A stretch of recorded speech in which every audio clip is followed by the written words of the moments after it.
Yes, yes, yes. Good morning mga kasama. Nandito na naman si Kuya Goods nagbabalik. At syempre, kung hindi ka pa nakasubscribe sa ating channel, subscribe na lang po at hit mo na rin yung bell para lagi kang updated sa ating mga video.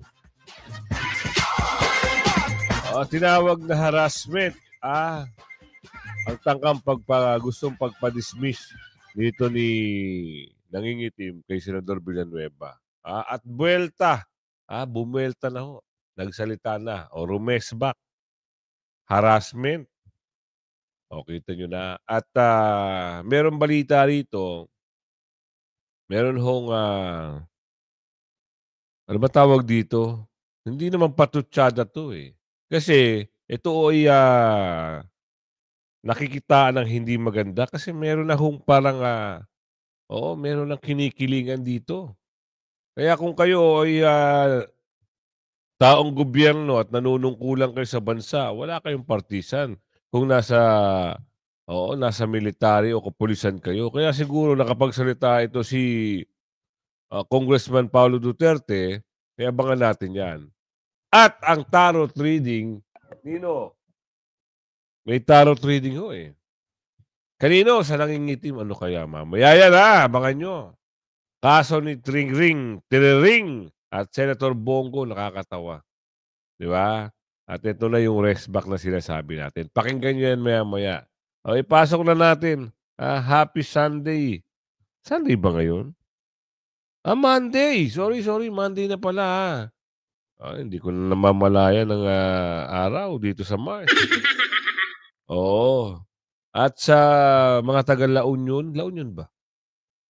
LU. Oo, La Union. O baka, mapasyal tayo dyan. Baka meron tayong dyan, subscriber. No? Mapapasyal po ako dyan. Baka sa 31 hanggang 1. Dyan po tayo. Okay. Comment ka lang baka magkita tayo. Pasok na natin to. Ano meron? Tinawag ni Senador Joel Villanueva na harassment ang plano sana ng ombudsman na ipadismiss siya sa serbisyo dahil sa isang naunang kaso kaugnay ng pork barrel scam. Sa huli, natuklasang isinatabi na pala ang naunang desisyon ng dating ombudsman kaugnay niyan. At nakatutok si Salima Refran. Inanunsyo kanina ni Ombudsman Jesus Crispin Remulla na susulat siya sa Senado para hingin ang pagpapatupad ng kautusan noong 2016 ni Ombudsman Conchita Carpio Morales na dismissal from public service laban kay Senador Joel Villanueva. Kaugnay ito ng kasong administratibo ni Villanueva sa kanyang pagkakaugnay sa pork barrel scam noong siya'y Sibac Party List representative pa. Matapos mapunta sa umano'y peking NGO ni Janet Lim Napoles ang 10 milyong pisong PDAF o Priority Development Assistance Fund noon ni Villanueva. Ang dismissal order na ito, hindi pinatupad ng Senado dahil tanging Senado at mga kapwa-senador lamang daw ang makakapag-alis sa kapwa-senador sa pwesto sa pamamagitan ng investigasyon at ng ethics complaint.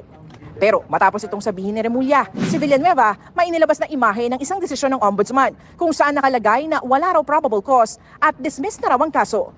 May petsa itong July 31, 2019, panahong ombudsman na si Samuel Martires. Naglabas din siya ng clearance mula sa ombudsman na nagsasabing wala siyang nakabimbing kasong kriminal o administratibo sa Office of the Ombudsman. May inilabas din si Villanueva na certification mula sa Sandigan Bayan na hindi siya akusado o defendant sa anumang kaso roon. Yun na. Diba? Nilabas na ang katotohanan. Wala naman pala nakabimbing kaso at meron mga clearance. Ano pala dinadrama mo? Kaya kayo na kuryente. Wala kayong nagawa. Diba? Ngayon niresbakan ka. Milyon-milyon na mga member. Kasi alam niyo naman ito si Senator Villanueva, isang religious, anak ng religious leader. Sabihin natin sinusuportahan ng mga miyembro niya. Sa tingin mo, nangingitim hindi galit sa'yo yung mga tao na yan. Galit ho sa'yo. Kasi gumagawa ka ng kwento. Hindi ka nagbabasa. Dapat nga. Sinabi nga yan di ba? Nung dating ombudsman. Hindi kasi siya nagbabasa. Merong rules. Ayun, si MCS ba yun? MCC. CMC. Hindi na ako, nakalimutan ko. Andoon yung rules. Kayo naman kasi, bida-bida na naman kayo. Meron lang kayo masay. Dito tayo. Sa pahayag ni Kong, meron siyang mensahe ba ito o alamin natin kasi maganda, maliwanag at hindi tayo gumagawa ng kwento. Kasi baka sabihin ginagawa natin ng kwento, eh. Marami niyan ngayon, gumagawa ng kwento, ayun, oo. Ano nangyayari sa kwento nila? Wala na. Pasok! May patutsada si Davao City Representative Paulo Duterte kay AFP Chief General Romeo Brawner Jr. tungkol sa US missile na kaya raw umabot sa China. Ayon naman sa tagapagsalita ng PCG for the West Philippine Sea, tila dinidepensahan daw ni Duterte ang China. Narito ang Agenda Weekend Report ni Andrea Salve. Sinusugal daw ni Armed Forces of the Philippines Chief General Romeo Brawner Jr. ang buhay ng mga Pilipino para magpakitang gilas sa Estados Unidos. Yan ang mainit na reaksyon ni Davao City 1st District Representative Paulo Pulong Duterte sa sinabi ni Brawner na kayang umabot sa China ang US-deployed Typhoon missile system. Bago raw magyabang ang general, ang tanong ni Duterte, kaya ba nitong pigilin ang ganti ng China? Sino raw ba ang tunay na pinagsisilbihan ni Brawner? Ang bansa o ang Central Intelligence Agency ng Estados Unidos? Tama. Kung national security Tama. ang pinag-uusapan, dapat anyang mas pagtuunan ng pansin ang tunay na mga problema ng bansa, mga proyektong walang kwenta at ang walang takot na pangungurakot sa pera ng Tama. mamamayan. Kung hindi raw kaya ni Brawner na proteksyonan ang publiko mula sa nakaunipormeng mga magnanakaw, hindi raw nito maaaring ituro kung paano dapat na depensahan ang bayan. Good. At sa huli, tinawag pa nitong trigger-happy ang general. Sinagot naman ito ni Philippine Coast Guard for the West Philippine Sea spokesperson Commodore J. Tariela. Anya, bit-bit daw ng mga patutsada ni Duterte ang ligasiya ng pamilya sa pagsisilbi sa bayan. Ang pagpapaniwala sa mga Pilipino na mali ang pagtayo laban sa bullying ng China dahil alam daw ng buong bansa kung gaano katahimik ang pamilya Duterte sa mga insidente ng harassment sa West Philippine Sea. Hindi raw pagyayabang ang sinabi ni General Brawner tungkol sa missiles at pawang katotohanan ito. Ah! Bahala kayo, kwento nyo sa pagong. Ang gagaling nyo. Ah? Nakatawa na lang kami sa inyo. Alam nyo, galingan nyo ang pagpapaniwala sa tao. Kasi, baka bata nga eh. Pag inisip ng bata, kung ilan ang populasyon na nababanggit na bansa sa populasyon ng Pilipinas, sip naman ho kayo. Tapos kukuha ko kayo ng alay. Oo, ando na si alay. Ilang milya ang layo ng mga alay nyo. Sumiyong marimar naman. Hindi naman sa pagano hindi tayo pro-China. Pero gamitin nyo yung magaling yung pag-iisip. Oo. Sige, tinulungan ka ng 5 bansa. Ilang milya? Ito lang ang China, napakalapit. Ilang aircraft, ilang warship, ilang tao, sundalo, ilang milyon. Galing talaga nila. Analyze din para kapanipaniwala. Diba? Kung kayo ho ay magpapakitang gilas at sasabihin nyo lang na kayang protektahan, nasaan ba yung proteksyon nyo? Yun nga, tama nga sinabi ni Kong Pulong eh. Protektahan nyo muna yung taong bayan sa nangyayari sa issue ngayon dahil imbis na pa protektahan nyo at yung mga dinulobong pera, yun na itulong. Sabihin natin, bilhin ng makinarya nyo. Itulong sa taong bayan. Yung mga nalulubog sa baha, maging maayos. Diyan pa kayo. Ewan ko. Eto yung tarot reading. Ano kaya ito? Mukhang ano kaya ito? Rimulya, tarot reading. Abangan natin to. Mukhang exciting ang nilalaman ng tarot reading. Ano kaya ang laman nito? Pasok. Magandang araw po muli. Nandito na naman po ang inyong Madam Indra. Etong ating itatarot ay hinirequest lang po sa amin ng mga viewers at saka ng mga subscribers. So, sana po this is for entertainment use lang po. Huwag naman po sana magagalit again and again. Pinauunawa ko po sa inyo. Ang aking pagbabasa ay depende po sa tarot. Ang mga tao na aking itatarot ay hindi ko kilala at hindi ko sila nakakausap. At ito ay dumidepende lang ako sa sinasabi ng tarot. Kaya kung ano man po ang masabi kong hindi maganda, pakitapon na po. Yung maganda ating tanggapin at nawa po ay maunawaan nyo na ito ay for entertainment use. Ito ay isang pagbabasa ng tarot.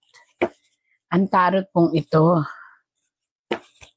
ay talagang buhay at talaga naman pong aking laging hinihiling na ibigay ang kaliwanagan sa atin.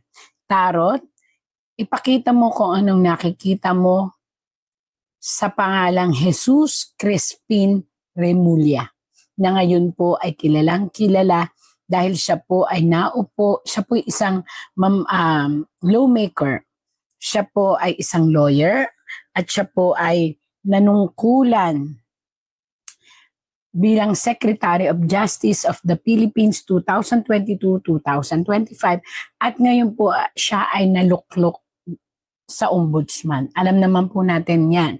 Nakikita natin yan. So, ano ang Jesus Crispin Remulla? Sa aura po ng Jesus, this is a sacrificial name.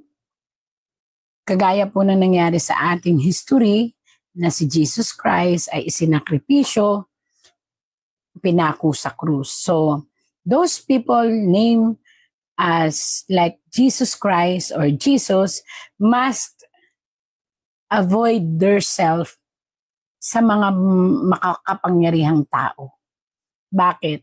Because maybe history repeat itself. Maaring nung kung panahon ni Jesus, siya isinakripisyo, maaring sa mga susunod na henerasyon ng mga makakagamit ng pangalan nito ay magkaroon din ng sacrifice event. Depende yon sa aura ng tao, ha? Depende po sa aura ng tao. Ang binabasa ko po ngayon ay the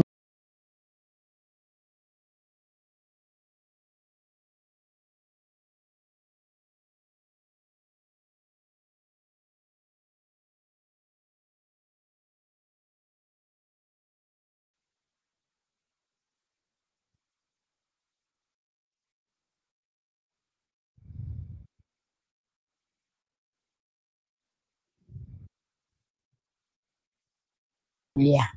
Yan po ay to the generation na. So ngayon, Bang wala. Oo, alisin natin 'to. Naku, hindi maganda yung puro naging kwento na lang. Lipat natin. Akala natin makakarinig tayo ng Oo, dito tayo. Pag-usapan, kaso ni Trilling at Senador Bongo, nakakatawa. Ay, nakakatawa talaga si Trilling. Alam niyo bakit? Oh, lahat na lang gagawin para siraan. Siraan ng siraan, walang kasawa-sawang sira. Magmula 2022 hanggang ngayon, Duterte, Duterte, Duterte lagi ang reaksyon po muna dito nga sa isinampa ni dating Senator Antonio Trillanes laban kay kina dating Pangulong Rodrigo Duterte at Senator Bongo, plunder at complaints.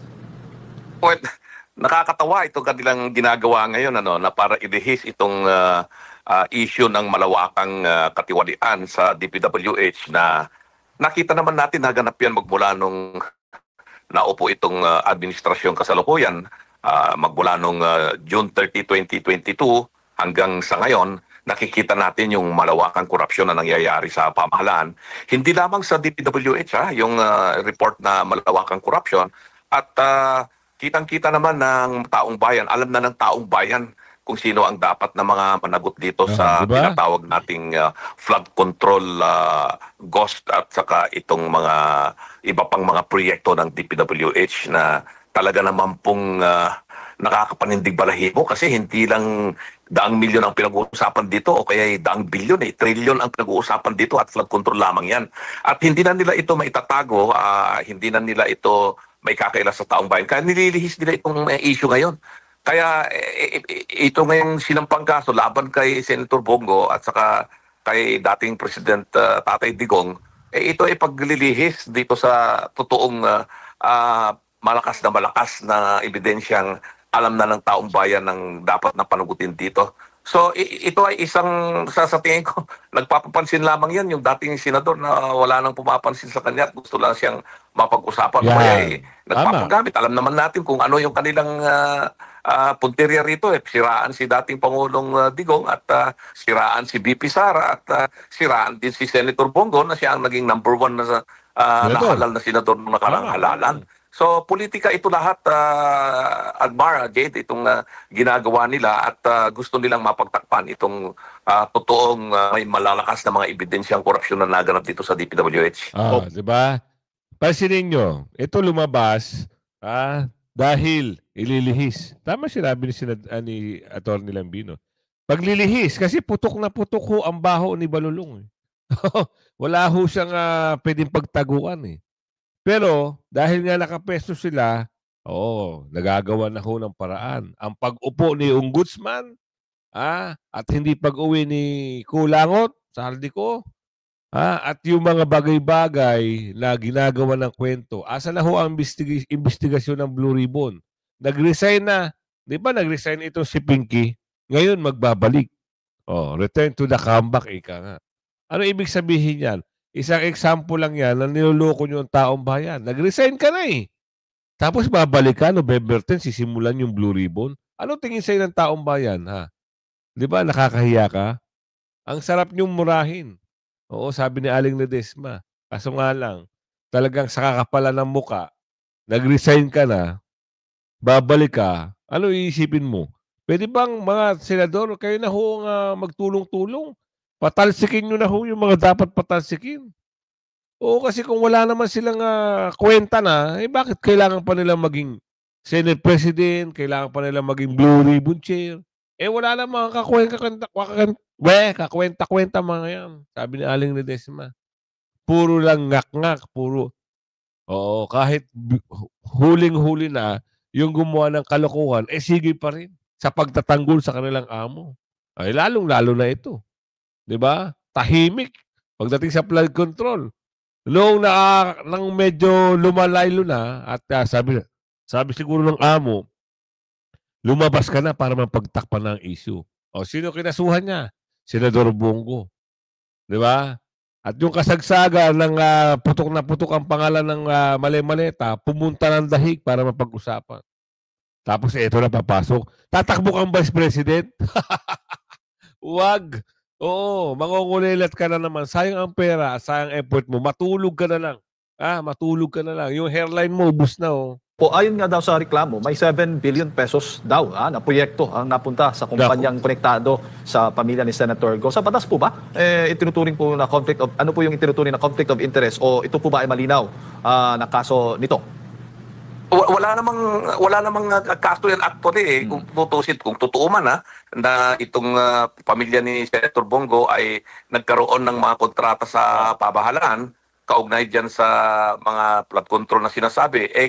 Kung ginawa naman nila ng tama at maayos naman ang pagkagawa, hindi naman structurally defective, hindi naman ghost project, wala namang overpricing, anong masama doon? At hindi naman pinagbabawal na sila ay makakontrata sa gobyerno. Dahil iba naman yung personalidad ng senador sa personalidad ng mga implementing agencies Ang masama kung si Senator Bongo ay Secretary of Public Works o kaya Undersecretary ng Public Works tapos saka sila nakakuha ng mga kontrata sa gobyerno, iyon ay pinagbabawal sa batas yan. Pero ang isang congressman o ang isang senador ay mayroong mga kamag-anak o may mga kapatid o kaya may mga anak na nasa construction business, hindi naman nakikialam ang kunay. Kung titingnan mo yung batas, wala naman silang pakialam doon sa implementasyon ng mga proyekto ng government, kahit na yan po ay sabihin natin hindi naman sinasabing yan ay mga insertions o kaya pork barrel ni Senator Bongo. Wala namang gano'n, no? So anong krimen diyan? Anong katiwalian ang sinasabi? So yan ay talagang propaganda lamang lahat yan. Nabasa ko yung lumabas sa pahayagan at napanood ko yung mga naglalabas ang mga video. Lahat yan, kasama yan sa naratibo ng kasalukuyang pamahalaan para ilihis nila yung totoong nangyayaring corruption dito sa kasalukuyang administrasyon. Diba? So baga sa inyo pong pananaw, attorney, wala pong sapat na basehan yung mga aligasyon ng katiwalian, pandarambong na ibinabato laban po sa dalawa? Walang-wala. Talagang paninira lamang kay Senator Bongo yan at paninira sa pamilya Duterte itong ginagawa nito. Wala nang Wala nang ginawa yan kung hindi talagang magpapansin at Yan. pagpilitan yung kanyang nais na makabalik sa politika. Kaya ganun ang ginagawa niyan. Opo. Mas malaki kasi ang kita sa politika kaysa maging bayaran at taga-atake. Malaki ang bayaran sa politika kasi bilyunan eh. Dito siguro milyunan lang yung pag-atake, di ba? Oo, napapaisip ngayon si Aling Ledesma. Saan kaya hahantong yung usapin nito? At pag upo ni Bibi Sara, inaasahan ng taong bayan na sana lahat ng mga ginawa sa kanila ng mga asong aw-aw ng aw-aw, magkaroon ng mapakulong o kaya mapaalis sa Pilipinas. Yung mga ganun ba? Kasi wala nang katigil-tigil eh. Sila ang naninira. Umpisa pa lang, siniraan. Nung gustong tumakbo na pagka-vice president, pati si Tatay Digong, inawitan. Sinupalpal, pati si Tatay Digong, binira. Diba? Kaya kayo, mag-ingat kayo sa mga aso. Hindi lahat ng aso, mabait. Karamihan dyan, nangangagat. Oo. Saka may rabies yan, may rabies. Ingat kayo sa rabies. Considering na may bagong ombudsman po tayo, attorney, bilang isang abogado, paano po niyo tinitingnan na ang posibilidad na umusad po ang kasong ito dyan sa ombudsman o sa Sandigan Bayan? Malakas ang kapangyarihan ng ombudsman kahit na sinong naupo dyan. At ako naman, ay bigyan natin ng pagkakataon ng ombudsman na ipakita kung tama ang ginagawa niya at hindi gagawin ng mga espekulasyon ng iba na ang pupuntirihin lang ay yung mga kalaban sa politika ng kasalukuyang administrasyon. Sana naman ay hindi ganun ang mangyayari. At isa yan sa ahensya ng gobyerno na itinalaga ng mismong saligang batas ang ombudsman, no? Na siya ang mangangasiwa sa pagbabantay sa kaban ng bayan. Kaya andiyan ang ombudsman na inaasahan natin na gagawin ang trabaho at hindi gagawing parang armas o weaponized agency para takutin o kaya iharas o kaya ang pupuntirihin ay yung mga kalaban ng politika ng kasalukuyang administrasyon. So, tingnan natin na bigyan natin ng pagkakataon ng ombudsman na patunayan na ang kanyang gagawin ay para sa taong bayan at hindi para... Nako, halata na yan. Atty. Lambino, sabi ko nga sa'yo, huwag ka magtitiwala dyan. Halata na. Mataas ang pangarap niyan. Kita nyo. Pansinin nyo yung nakaraan, yung sticker, ang boses ng boses. Ang Pangulo, wala. Ngayon, ito na ang bumuboses. Interview dito, interview doon, press con dito, press con doon. Bakit? Ano meron? Ano meron? Naku, malapit na pala, no? Ang sabi, November 30, meron. Ang ano yun? Aba, hindi ko alam. Aabangan na lang natin kung ano yung meron sa November 30. At ito yung resback ni Senador Villanueva. Tandaan nyo may miyembro itong milyon. Baka lumapit kayo sa kanila, mapahiya kayo. Diba, Senador Villanueva? Itong JAL ba to? JAL, kung hindi ako nagkakamali. Kung maliman ako, di correct nyo na lang po ako. So, merong maraming miyembro. So, malapit na ho ang 2028. November na ho next week. Tama ba? Papasok na ang 2026. November, December, tapos 2026 na. In 2 years preparation, ang kailangan mo, magpakabait, manuyo. Ngayon, yung kalaban at may timang balak, sira ng sira. Sisiraan si ganito, sisiraan si ganito. Gagamit sila ng mga attack dog. Kagaya na si Aw-Aw.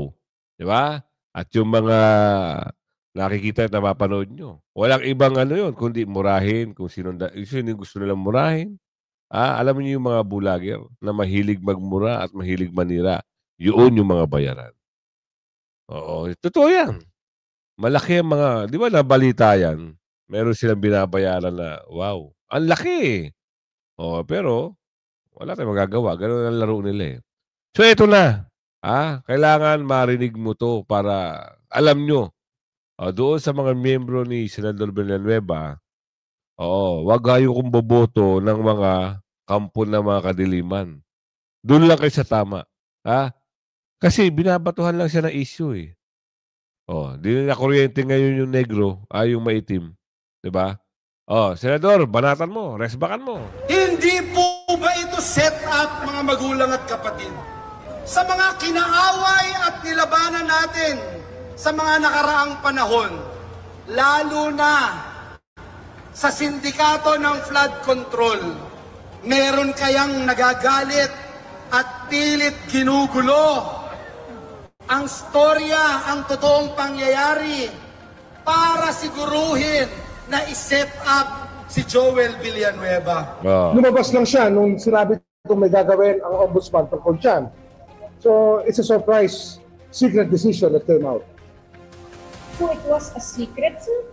Well, nobody was raising that issue before. Joel Villanueva kept quiet through all the years. Ombudsman Martinez never spoke about it. Di ba parang secret decision siya? Alam niyo ba yun? Did you know about it? Nobody knows about it. Sabi po ni Sir. Panoorin natin yan, ha? Kahapon, narinig natin, there are 297 ghost super health centers. Non-operational. Ano ba yan? Anong tingin niyo sa amin? Wala namang karapatan ang mga anak ng Diyos na magkaroon ng righteous indignation.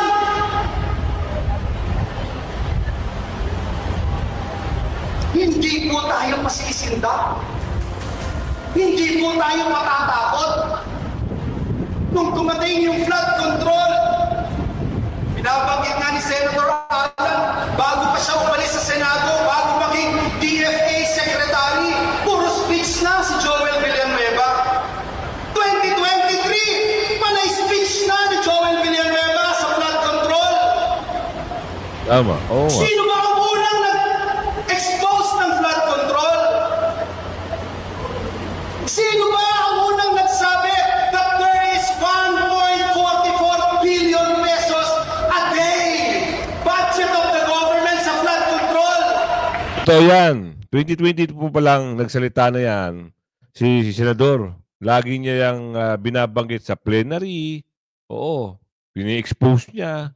O hanggang hindi na naimbestigahan. Wala na nangyayari. Ngayon, dahil sa mga masasama ang budhi, sinangkot si Senador Villanueva na meron daw natatanggap. Galing nila gumawa ng kwento, no? Tapos ito, hindi natin alam kung ano yung galit nila kay Senador Villanueva. Alam ko na. Kwento sa akin ni Aling Ledesma. Dahil malaki ang hawak o malaki ang tsansang panalo o boto dahil may members lang milyon na makakatulong na hindi iboto yung mga pwedeng kalaban. Pwede nga naman. Kaya kayo ho, mga miyembro ng religious group, sabi ko nga sa inyo huwag kayong buboto ng mga maiitim ang budhi. Wala kayong mapapala dyan. Totoo yan. Iboto nyo, Senador Villanueva, Duterte Black, yan. Para matapos na ang karir ng mga durobot, mawala na yung mga pangungurakot nila. Mga Duterte sinisaya dahil alam nilang sila ang malakas sa 2028. Sabi ko sa inyo sino nagsabi niyan? Ito si Dr. Michael Batu. Sinisiraan lang talaga. Kasi, ang lakas. Yung rating talagang maapaw. Sinisiraan ang mga Duterte because they know very well that the Dutertes are the ones to beat in 2028. Kumbaga, kung gagawin ng election sa ngayon at and assuming that the Vice President will be running, she will win by an overwhelming number of votes.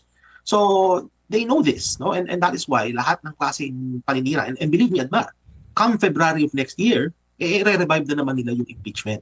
So, kumbaga, asahan na natin na habang papunta tayo ng 2028, mas lalo pang mag-i-intensify itong mga paninira kay Vice President. Kaya lang, ang problema sa kanila is wala silang bagong magamit na mga issue. Puro recycle. Walang bago. Bakit? Because we saw how the Vice President operates. Yung office ng Vice President, Admar, napakaliit na nga ng budget. Ang dami pang nagawa. Tama. Tinapyasan pa nila lalo ng budget. For 2026, tinapyasan pa nila ng budget. But yet, makikita natin na during crisis situations, the Vice President is already have things in place. So, kumbaga, kita na ng tao kung sino yung decisive na leader dito. Hindi ba? So with very little resources, what we saw was the Vice President being the decisive leader. No, dapat yung decisiveness na yan. Yun ang meron si President Marcos Jr. pero wala. Kaya no surprise, no, we see the numbers ni Marcos Jr. are in the negative territory. Well, that is because of his own doing. Siya ang may kagagawan yan, ba? Hindi yan kagagawan ng mga naninira kay Marcos Jr. No, the negative numbers that we see with Marcos Jr. that is a result of his own doing. In contrast, yung kay Vice President Sara Duterte, yung medyo pagbaba ng numbers niya, that is not a result of her own doing, but that is a result of black propaganda. Yo, sabi ko sa inyo. Sinisira talaga. Dahil malakas sa 2028. Wala talagang makakatapat. Kaya itong si Au, si Trilling, todo talaga ang atake sa mga Duterte. Lalo na kay BP Sara. Kasi, yung amo niya, malakas ang pangarap na gusto maging presidente. At siya rin, vice presidente ang balak ng mama. Sabi nga, barangay captain, hindi ka mananalo. Yan pa. Sa pagka-mayor nga, hindi nanalo.